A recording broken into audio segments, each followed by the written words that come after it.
कि लक्ष्मी जी कौन सी यूनिवर्सिटी में पढ़ी, उन्होंने कौन सा काम किया, उनका अता पता क्या है, उनके माँ बाप क्या करते थे, उन्होंने देश के लिए क्या कुर्बानी की, उन्होंने देश को कितना आगे बढ़ाया, उन्होंने कितनी जंगें जीती, उन्होंने कौन सा। जब वो आक्रमण कर रहा था तो पंडित पुजारी कह रहे थे इसमें से देवी आएगी, काली आएगी, भगवान आएंगे, इसे भस्म कर देंगे, शिवजी त्रिशूल लेके आएंगे। लेकिन डाउन हो गई है। देवी देवताओं के फोटो छपाओ। क्या देवी देवता अभी हैं क्या, पहले नहीं थे क्या? जो 1 रुपया गांधी का फोटो छपा, ठीक है, क्योंकि उसके माता पिता का पता है, उसके एड्रेस का पता है, वो राष्ट्रपिता हैं। बाबा साहब अम्बेडकर का फोटो छपे तो वो संविधान दाता हैं। की तिजारत करती हैं। कितनी भुखमरी और तबाही इस लक्ष्मी वाले देश में, इस गणपति वाले देश में और कहीं नहीं। देवताओं के बल से ये गोल्ड मेडल लाना चाहती है। वो क्यों बनाती है? किसी को झाड़ू दिखाकर वोट ले लेती है तो किसी को अम्बेडकर का फोटो दिखाकर वोट ले लेती है।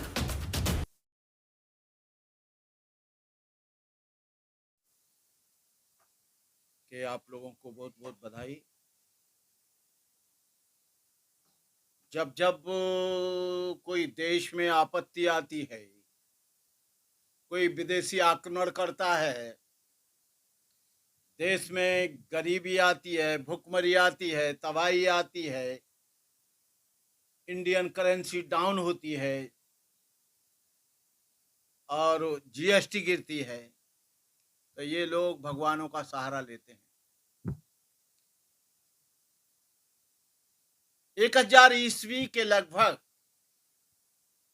महमूद गजनवी ने इस देश पर आक्रमण किया। महमूद गजनवी गुजरात होता हुआ सोमनाथ आया और वो इस बात को जानता था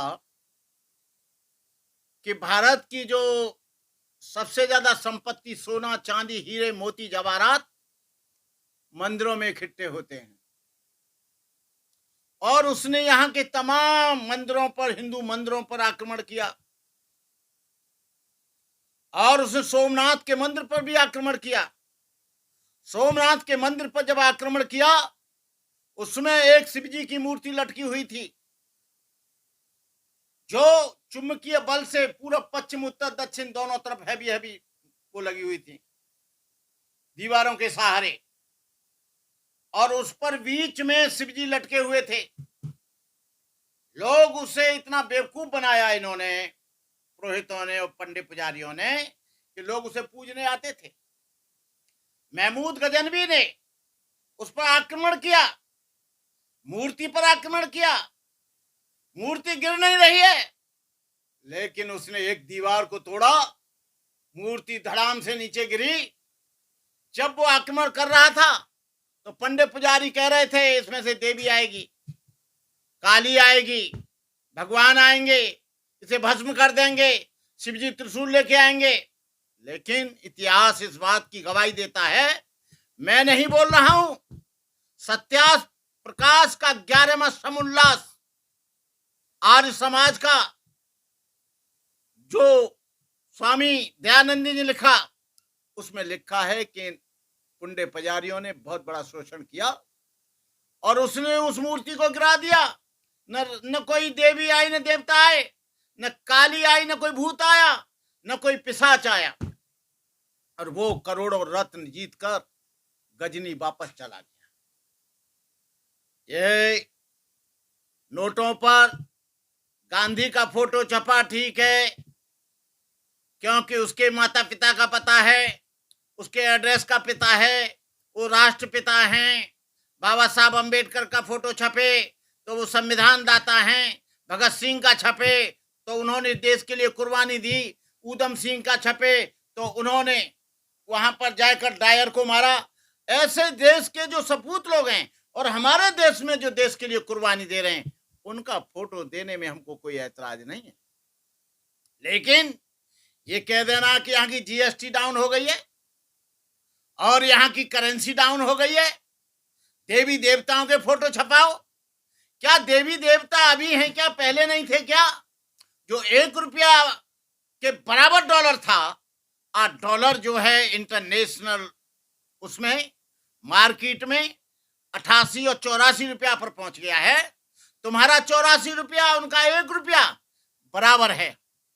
यदि इसी तरह से धन लक्ष्मी जी की और देवताओं की फोटो छाप कर किया जाए तो यहाँ पर इतनी गरीबी ना रहे। यहाँ 25 करोड़ लोग भूखे सोते हैं, हजारों लोग भीख मांगते हैं, करोड़ों लोग मंदिरों के सामने बैठे हैं, हजारों बच्चे अरे सड़क चौराहे पर मिल जाएंगे, अनारों औरतें अपने जिस्म की तिजारत करती हैं। जितनी भुखमरी और तबाही इस लक्ष्मी वाले देश में, इस गणपति वाले देश में और कहीं नहीं। देवताओं के बल से ये गोल्ड मेडल लाना चाहते हैं। हम कोई विरोध नहीं करते, ये आपकी अपनी आस्था है। हनुमान जी की पूजा करो, शिव जी की करो, राम की करो, कृष्ण की करो और खूब पूजा करके आप जो है एशियन गेम्स में जाओ, वर्ल्ड गेम में जाओ। लेकिन हनुमान जी पहाड़ उखाड़ लाए, लेकिन हमारे देश के लोग ओलंपिक के गेम में उतने मेडल नहीं लाए जितना अमेरिका लाया, जितना कनाडा लाया, जितना और कंट्री लाए। कहने का मतलब यह है कि हम लोग देवी देवता के नाम से हम लोगों में अंधविश्वास फैला रहे हैं। अरे भाई, देश को मजबूत करो। अमेरिका किसी भी देवी देवता की पूजा नहीं करता। देवी यहां पैदा हुई, धन की देवी, विद्या की देवी, बल की देवी, सब यहां पैदा हुई, लेकिन धन से कमजोर हैं, बल से कमजोर हैं और बुद्धि से भी कमजोर मानता मैं। क्यों? कि मैं पूछना चाहता हूं कि लक्ष्मी जी कौन सी यूनिवर्सिटी में पढ़ी, उन्होंने कौन सा काम किया, उनका अता पता क्या है, उनके माँ बाप क्या करते थे, उन्होंने देश के लिए क्या कुर्बानी की, उन्होंने देश को कितना आगे बढ़ाया, उन्होंने कितनी जंगें जीती, उन्होंने कौन सा इकोनॉमिक फार्मूला बनाया, उन्होंने कौन सा मैनेजमेंट पास किया, उन्होंने कौन सा एमसीए किया, उन्होंने कौन सा एमसीए किया। कहने का मतलब यह है कि ये तरह तरह के, और मैं कहता हूं केजरीवाल आरएसएस की बी टीम है। इनको अंबेडकर का फोटो लगाना अच्छा लगता है, लेकिन अंबेडकर की बातें, अंबेडकर का धर्म अच्छा नहीं लगता। अंबेडकर का फोटो लगाकर ये समाज को, दलित शोषित पीड़ित लोगों को मिसगाइड करते हैं, कंफ्यूज करते हैं, इमोशनल करते हैं, जिससे कि उनका वोट इनको मिल जाए। लेकिन आपको बता दूं, बीजेपी की ये बी टीम है और ये आरएसएस से निकला हुआ व्यक्ति है। राजेंद्र पाल को केवल इस बात पर इस्तीफा ले लिया गया कि उसने 22 प्रतिज्ञा दी। एक तरफ अंबेडकर का फोटो लगा रहे हो, दूसरी तरफ अंबेडकर के दर्शन और विचार का विरोध कर रहे हो। एक तरफ फोटो लगा रहे हो, दूसरी तरफ अंबेडकर के सिद्धांतों को तुम नहीं मानते। इसलिए ये लोग ढोंगी लोग हैं, ये लोग बेईमान लोग हैं।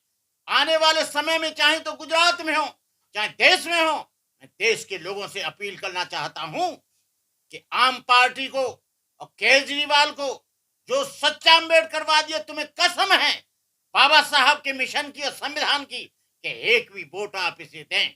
मैं चाहता हूं आप वोट उनको दीजिए जो आपकी विचारधारा के लोग हैं, वोट उनको दीजिए जो तुम्हारे अम्बेडकर को मानते हैं, वोट उनको दीजिए जो तुम्हारे बहुजन समाज के महापुरुषों का सम्मान करते हैं, वोट उनको दीजिए जो तुम्हारे दर्शन और तुम्हारी फिलॉसफी को मानते हैं। लेकिन हम केजरीवाल के और बीजेपी के, आरएसएस के बहुत आभारी हैं। हम उनको बहुत साधुवाद देते हैं कि उन्होंने इस मुद्दे को उठाकर हमारी 22 प्रतिज्ञाओं को यहां से नहीं, पूरी दुनिया के कोने कोने में पहुंचा दिया। अब लोग 22 प्रतिज्ञाएं जो है अमेरिका में ले रहे हैं, न्यूयॉर्क में ले रहे हैं, थाईलैंड में ले रहे हैं, लंदन में ले रहे हैं, फ्रांस में ले रहे हैं, कनाडा में ले रहे हैं और भारत के हर कोने में ले रहे हैं। और ये 22 प्रतिज्ञाएं केवल तुम ये समझ रहे हो कि राजेंद्र पाल गौतम का इस्तीफा लेकर ये 22 प्रतिज्ञाएं बंद हो जाएंगी। ये 22 प्रतिज्ञाएं बहुत तेजी से चल रही हैं। रोज हजारों लाखों लोग 22 प्रतिज्ञाएं ले रहे हैं और हम लोग उनको दे रहे हैं, हम देते रहेंगे। भारतीय संविधान इस बात के लिए अनुच्छेद article number 14, article number 15, article number 16 इस बात के लिए बोलता है कि कोई भी आदमी किसी भी धर्म को मान सकता है, किसी भी धर्म को छोड़ सकता है, किसी भी दर्शन को मान सकता है, किसी भी दर्शन को नहीं मान सकता है, किसी भी दर्शन के, किसी भी भगवान के बगैर भी रह सकता है, नास्तिक भी रह सकता है, आस्तिक भी रह सकता है। आप लोग जब कहो कि हम हिंदू राष्ट्र बनाएंगे, हम लोग देवी देवताओं को मनवाएंगे, तब आपको तकलीफ नहीं होती। और हम लोग नहीं मानते और हम उस पुरानी व्यवस्था को छोड़ना चाहते हैं, आपको बड़ी तकलीफ होती है। आपको हमारे मंत्रियों से इस्तीफा ले लिया जाता है। अब आपको केजरीवाल जी इस बात का रिजल्ट आने वाले समय में मिल जाएगा। और पूरे भारतवर्ष में आम पार्टी लोग बेवकूफ बनाती है, किसी को झाड़ू दिखाकर वोट ले लेती है, तो किसी को अंबेडकर का फोटो दिखाकर वोट ले लेती है। आपको बताएं 50% से ज्यादा सारे देश में सबसे ज्यादा शेड्यूल कास्ट शेड्यूल ट्राइब्स के लोग पंजाब में हैं। उनके वोट से तुम्हारी सरकार आई, लेकिन जब राज्यसभा में भेजने का काम आया, राज्यसभा में सदस्य बनाने का काम आया, तो आपको पंडित याद आया, ब्राह्मण याद आया, ठाकुर याद आया, बनिया याद आया, आपको झाड़ू वाला याद नहीं आया, वाल्मीकि आपको याद नहीं आया, रविदासी आपको नजर नहीं आया, चमार आपको नजर नहीं आया, क्योंकि उनके वोट को लेकर तुम सत्ता में आना चाहते हो। आने वाले समय में मैं देश के तमाम अम्बेडकरवादियों से, तमाम रविदासियों से, तमाम शेड्यूल कास्ट शेड्यूल ट्राइब्स के लोगों से, तमाम वाल्मीकियों से मेरा निवेदन है कि झाड़ू को देखकर ये बहुत लोगों को ठगना जानते हैं, लूटना जानते हैं। आप लोग इसको बारीकी से समझो और अब इनको वोट नहीं देना है, कहीं भी वोट दे देना, लेकिन अब आम पार्टी को वोट नहीं देना है। और मैं कहता हूं कि आजाद समाज आम पार्टी भी ऐसी है और कांग्रेस भी ऐसी है और बीजेपी भी ऐसी है। ये एक ही थैली के चट्टे वट्टे हैं। कब तक सहते रहोगे जुल्म को, कब तक अत्याचार को सहते रहोगे? जब ऐसी पर जुल्म होता है तो एक भी ये न केजरीवाल बोलता है, और इनके लोग जब जैन जो है उसमें चला जाता है जेल में, और सिसोदिया चला जाता है जेल में, वो कौन है, अड्डा है कि बड्डा है, क्या है, वो चला गया जेल में, तो तुम अड्डा और बड्डा के लिए बोलते रहते हो, सिसोदिया जी के लिए बोलते हो, आप लोग जैन साहब के लिए बोलते हो। जैन धर्म और बौद्ध धर्म दोनों समकालीन हैं, एक जैन के लिए बोल रहे हो, लेकिन एक बौद्ध को आप लोग निकाल रहे हो। आपकी पार्टी से भविष्य में आने वाले समय में राजेंद्र पाल से हम इस्तीफा दिलाएंगे, आम पार्टी से इस्तीफा दिलाएंगे, आम पार्टी को वोट देने से रोकेंगे। देखें आप क्या करेंगे। हम लोग अब समझ गए आपकी चाल को, और अब भविष्य में आपको ये इनका वोट नहीं मिलेगा।